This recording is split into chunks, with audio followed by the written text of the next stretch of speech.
آپ کو میں ایک مثال دیتا ہوں. اگر کوئی شخص آپ کی دعوت کرے اور آپ کی پسندیدہ چیز پکائے اس دعوت میں، مثلا میں اپنی بات کر رہتا ہوں، بریانی پکا لے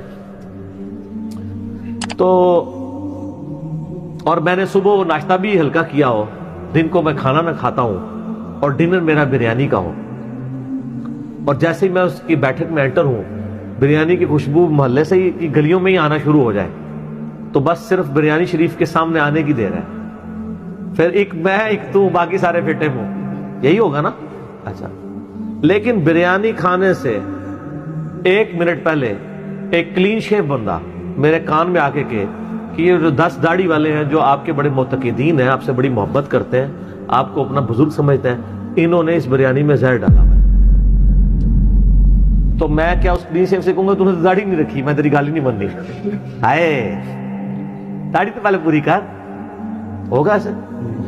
یا میں کہوں گا اتنے بڑے بڑے بزرگان دین یہ ایسا کر سکتے ہیں؟ یہ بھی میں نہیں کہوں گا. جو ہم لوگوں کہتے ہیں قرآن و سنت میں لکھا، کہتے ہیں بزرگوں نے سمجھ آیا، اور زہر کھواندے رہنے تہاڈا ایمان ہی مار کے رکھ چھڑیا انہوں نے. ٹھیک ہے، میں اچھی تے بہت اچھی وہ کر چھڑے تہاڈے نال انہوں نے. اچھا، تو